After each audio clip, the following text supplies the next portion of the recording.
Welcome to Talking Halos. That's what we're talking about today. You can say It talking is. Rams. I'm ready.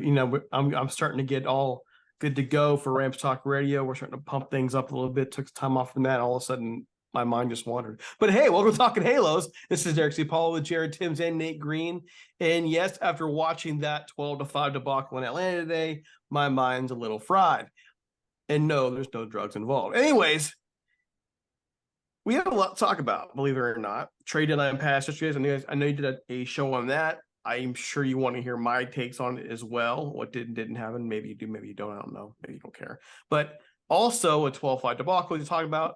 Lucas Giolito getting hit for 9 runs today. And then we had the Mariners series 4-game set, critical 4-game set.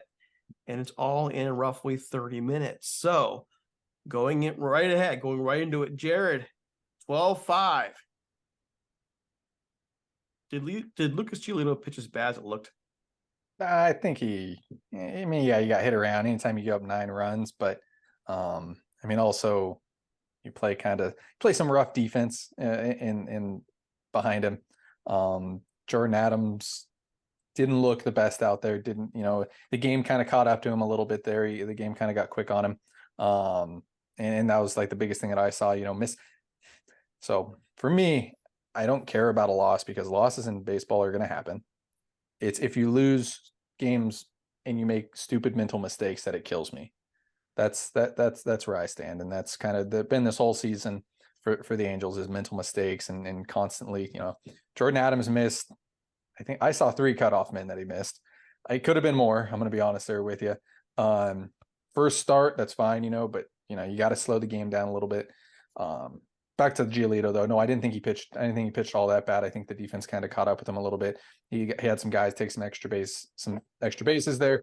But you're also pitching against the best lineup in baseball, if not, a top 5 lineup in baseball. So, yeah, I mean, get out of there with 1 win. That's exactly what I was hoping for the Angels. Yeah, you did mention that. I did. Yeah, get out of there with 1 win and move on to Seattle. Go take 3 or 4. Nate, where do you stand on that? You know, I actually watched a lot of this game, and it wasn't that bad. I was pretty upset with Giolito being the prized possession for the starting pitching. I think they should have got another guy, but when you see Arcia go accident check swing and it gets through the middle, when you see blooper down the line end up for a double, things like that. He didn't give up a lot of hard contact except for the home runs, which, until late. Matt Olson's been unbelievable. Yeah. Ron Acuna has been unbelievable. So, yeah, it didn't help that things just seemed to find holes and things like that. But, yeah, sometimes it's just not your day. And, it just wasn't his day. The Angels kind of put together their typical let's throw up a couple runs and make it look close for a little bit, and it was never really a close game. So it was a little bit unfortunate they didn't hit Chirinos as good as you would have liked. Chirinos hasn't pitched that well, especially since being DFA'd and things like that, and the Angels made him look really, really good. I don't know what happened. Maybe it was a tough morning to get up and have to play it at 12 in the afternoon or whatever, but I don't want to blame that on the loss. I just think that the Braves are better than us, and they showed it. I mean, they are. They're a great team. They're an excellent team. And yet, I saw Angels social media, Angels fan groups going off of the Angels for losing to them in the Braves. Or, we talk about the Angels and all the simps who are complaining about how the Angels are losing to the Braves and how dare they, and like everybody's losing to the Braves at home, day game after a night game. You're not putting your starting lineup out there as it is. You had a bunch of guys sitting today. It happens. It's going to happen. It was ugly to watch, but Jared, you said it before. Just get 1 and then go take 3 or 4 from Seattle. 3 or 4. And Seattle, ironically, made the decision to sell a bit, even though they're pretty much identical to where the Angels are. So I'm not sure what the Mariners are doing. This is an interesting matchup this weekend.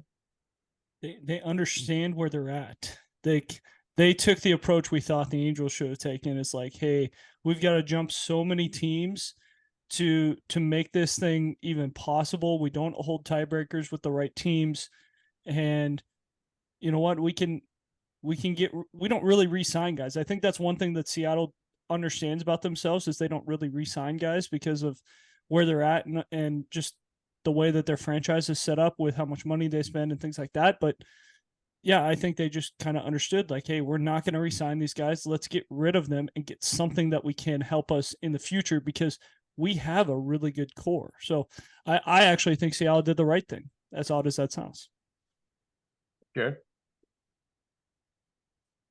I don't want to beat the dead horse. We know what should have happened this trade deadline. Angels didn't go do it. I mean, they played a good team this weekend. You I know, was just talking about Seattle, man. I didn't need your take on the dead horse.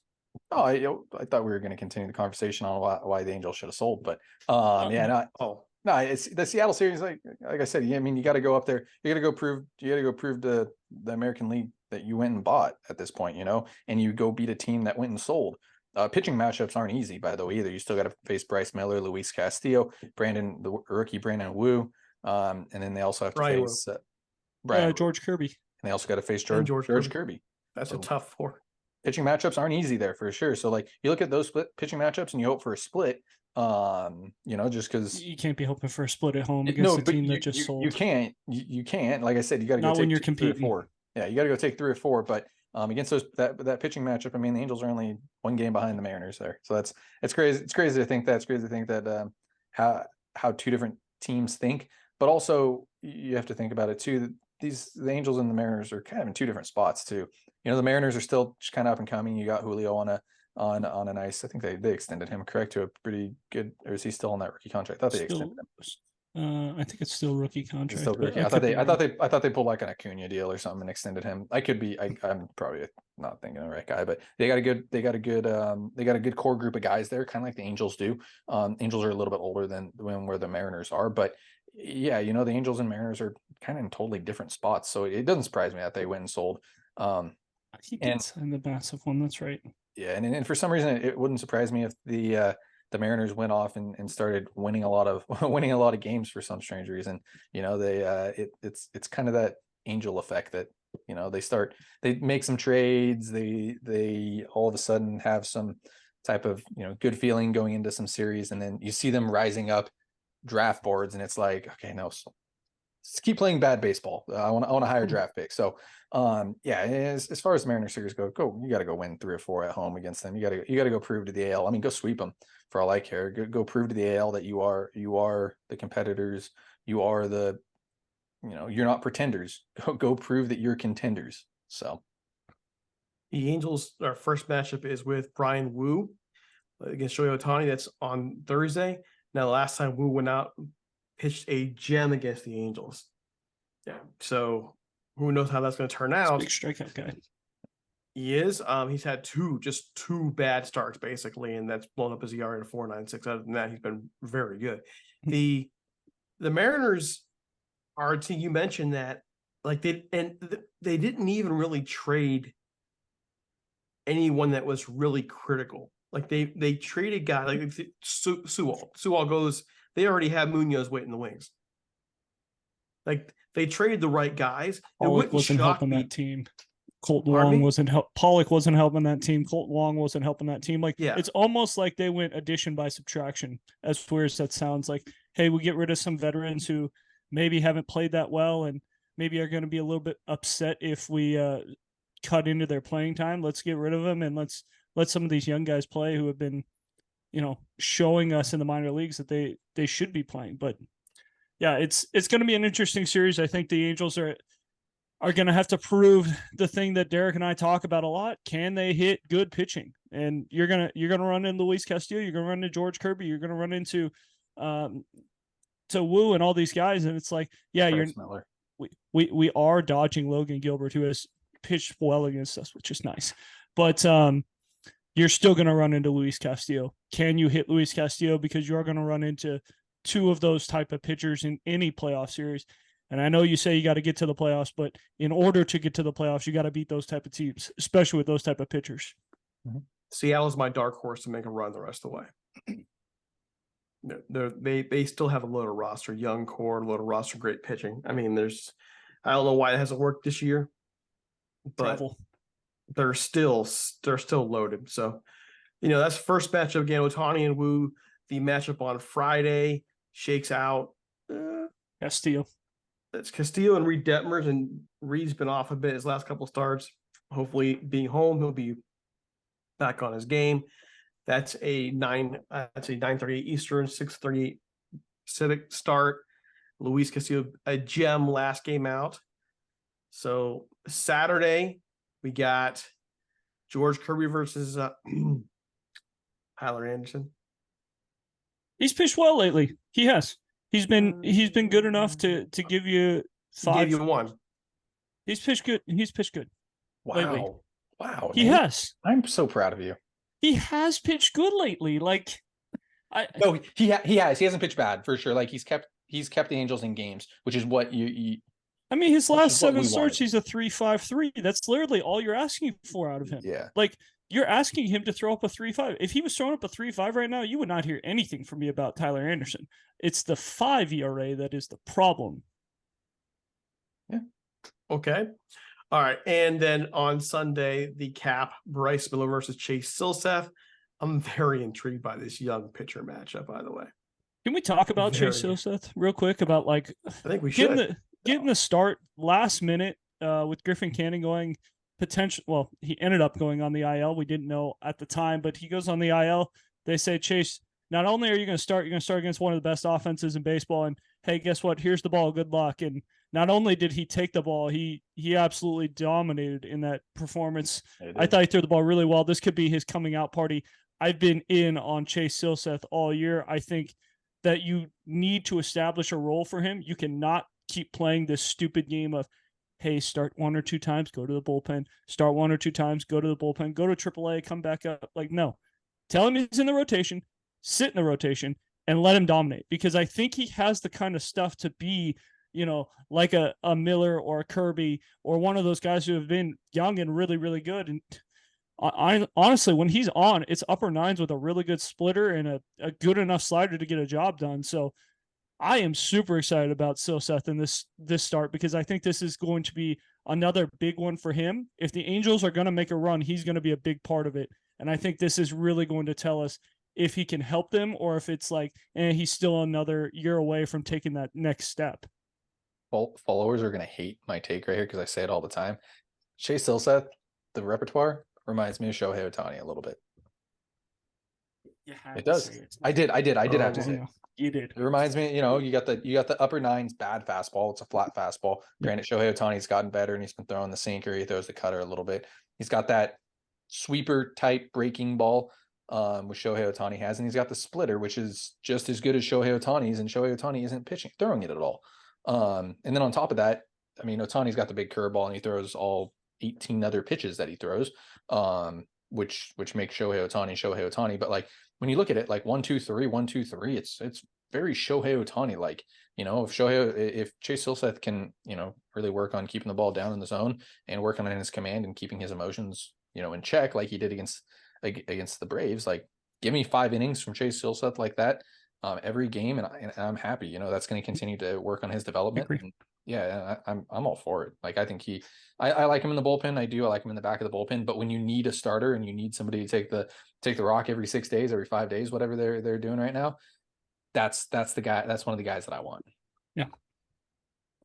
So that's the 4-game set. Those are pitching matchups. You mentioned a certain injured player coming back, Mr. Drury. Mike Trout's apparently not too far away. I mean, how you guys feeling? Nate, the Angels are getting healthy.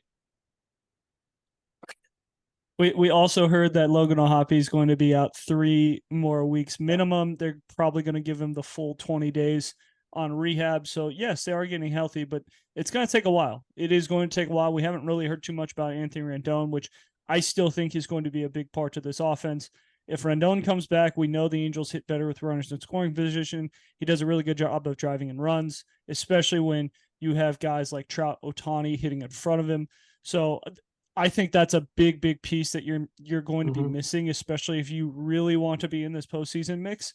Trouty coming back. I mean, can we give him a rehab assignment? I know that like some of these guys are too big for rehab assignments. Like Anthony Rendon hasn't taken a rehab assignment in I don't know how long. Trout doesn't typically take a rehab assignment. Like give him a rehab assignment so we don't expect him to come up and be, the greatest player on the planet, and he hasn't seen live pitching in 6 weeks or so. Like just give him a chance. Like even if it's 1 or 2 rehab games, I don't care, but like let him go and get comfortable, because this injury is not an easy injury to come back and be like, oh, let me just go hit again. Like this is literally your power hand when you're hitting. This is like what makes you comfortable as a hitter. And so I just hope they give him a couple games in the minor leagues to just relax, work out the kinks. Even if he goes 0 for 9 with 9 Ks, I don't care. Just let him get live ABs, let him see pitches, let him see velo, and get back into the thing.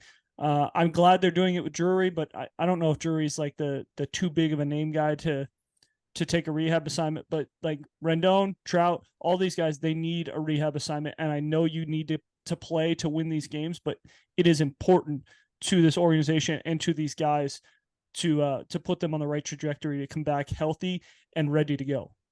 I know you don't like it, but I can kind of explain to the fans what they do right now, because I know what they do. No, And I know why I they know do. what they're doing, but it's Yeah. it's still frustrating because like it's totally different.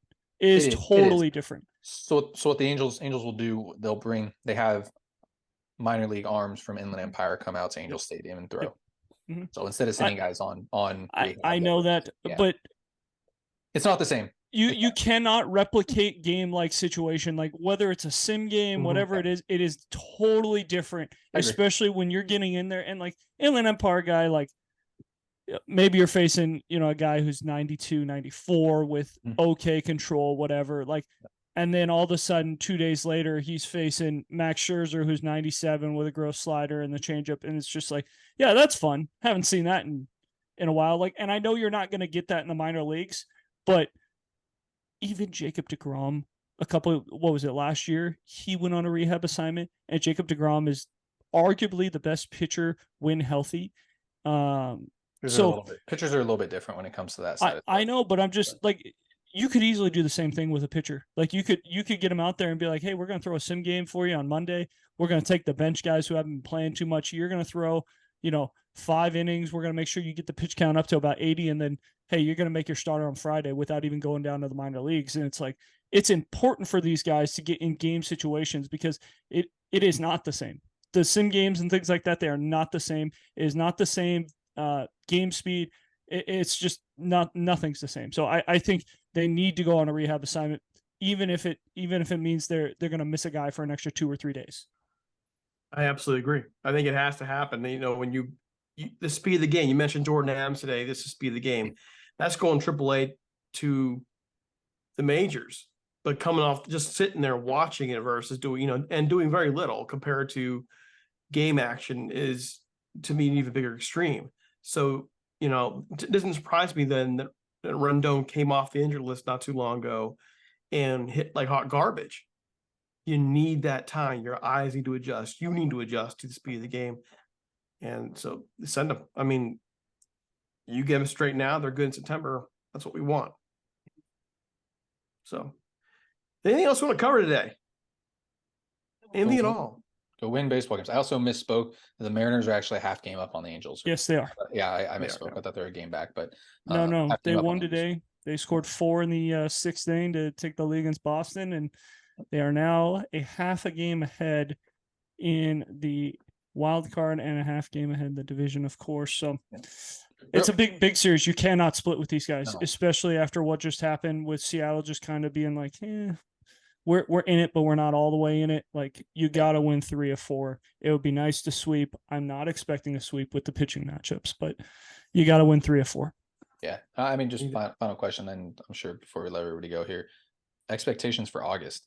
Like, you look at the August schedule is tough. Like, it's almost all playoff teams. I mean, you face the Mariners, who are a half game above the Angels. Sure. You face the Mets, who have sold, but are still the Mets. It's still not an easy matchup. I mean, you just come off of facing Atlanta to start August off. So expectations for August. I mean, I know in the clubhouse it's win 15 games, but I mean, you almost have to win more than 15 games. But I don't know if they can with this, with all the injuries plus who they're facing. Like that's not an easy August. I'm going to keep harping on this. Like this is make or break time. This is the worst time to be having this type of schedule, especially for the Angels who are hurt. And I just don't know what expectations should be. Like, 500 baseball and keep them in through August, and then you get a little easier. You can't do that. You just went and bought, right?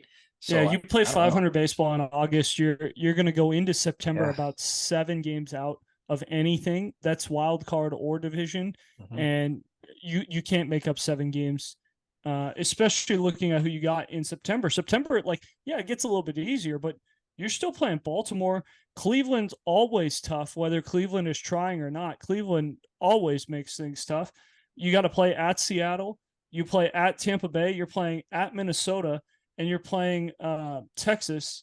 And of course, you're mixing in Oakland and Detroit, Oakland twice and Detroit once in there. So it's not like it just miraculously gets easier where it's like, hey, we play Oakland 3 times in September. Then we play Kansas City once. We play Detroit once. Oh, we do have to play the Twins once. And we do have to play the Rays once. But no, this schedule through the rest of the way is not an easy one. And you really are going to have to prove you can beat these teams. And I think it starts with this month. Like you say 500 baseball, if the Angels are really a for real playoff team, you gotta be about 4 or 5 games over 500 minimum. Yeah. I mean, August isn't easy. I mean, you go 4 against Seattle, not at all. 3 against San Francisco, 3 against Houston, 3 against Texas, 3 against Tampa Bay, 3 against Cincinnati, 3 against the Mets, and 3 against Philly, and that's almost all playoff teams. So all right, so but hold on, you kind of got on me a little bit last time I was on with you over me saying some teams don't scare me in there. I did for sure. I apologize. But I just want to point this out. Tampa's played like hot garbage for the last month. They seem like maybe they're coming around now. I hope not. Okay. The Mets aren't scaring me right now. The Giants aren't scaring me right now. They've kind of evened out.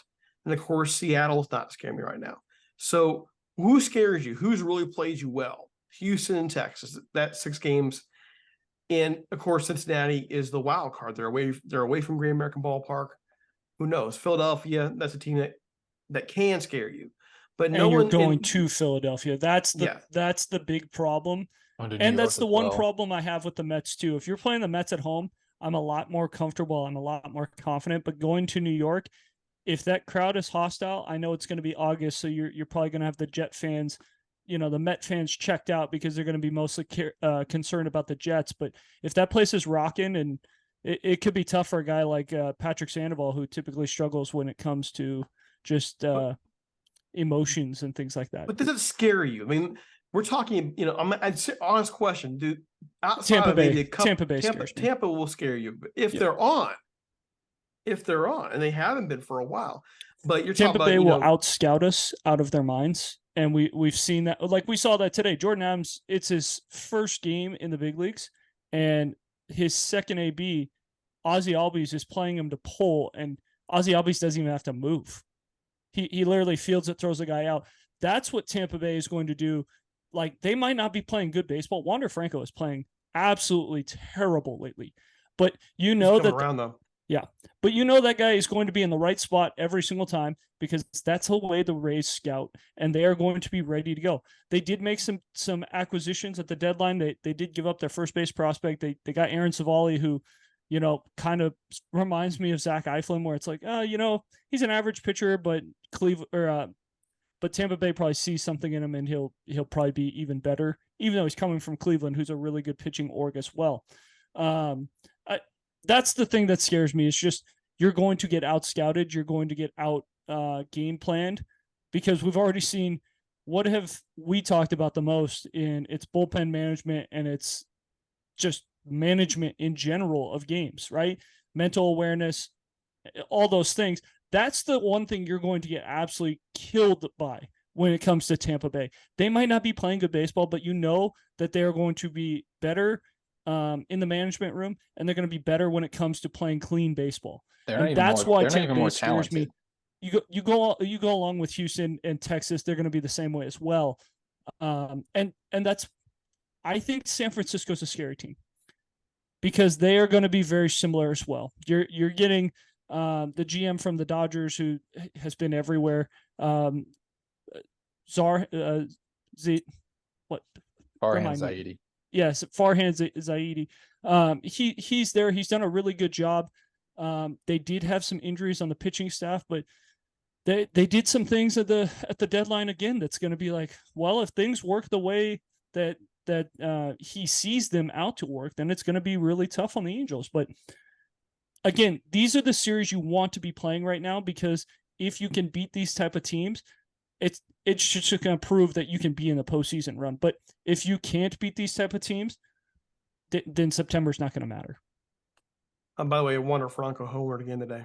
I saw that. Yeah, his first AB, he went third deck against Garrett Cole. He's coming out of it. So if he and Randy Rosarena come out of it, oh boy, that changes everything. But I mean, I'm just looking at that, and the team that should scare me is Tampa Bay, and they might be by then. But to me, the team that scares me is Houston and Texas, because they've just, even though we took 3 out of 4 from Texas early in the year, they're just better right now. Yeah, they're better. All right. Closing thoughts, Jared. Give it. Give me 3 or 4 against Seattle. Go sweep Seattle. Go show that you can beat a team over 500. Nate? Chase Silseth's watch. It is on. It is time for him to start to take off. I am all on board with Chase Silseth. Very hopeful on Silseth. I like the changes that we've seen since he came back up. He's not the same pitcher. So I like it. I like it a lot. Okay. Follow us on Twitter at Talking Halos. Follow me at DC Paul. Follow Jared at Jared_Tims and Nate Green at Nate Green 34. We'll be back this weekend, hopefully talking about a series win. If not, maybe we'll cry a little. Brad, you have a great one.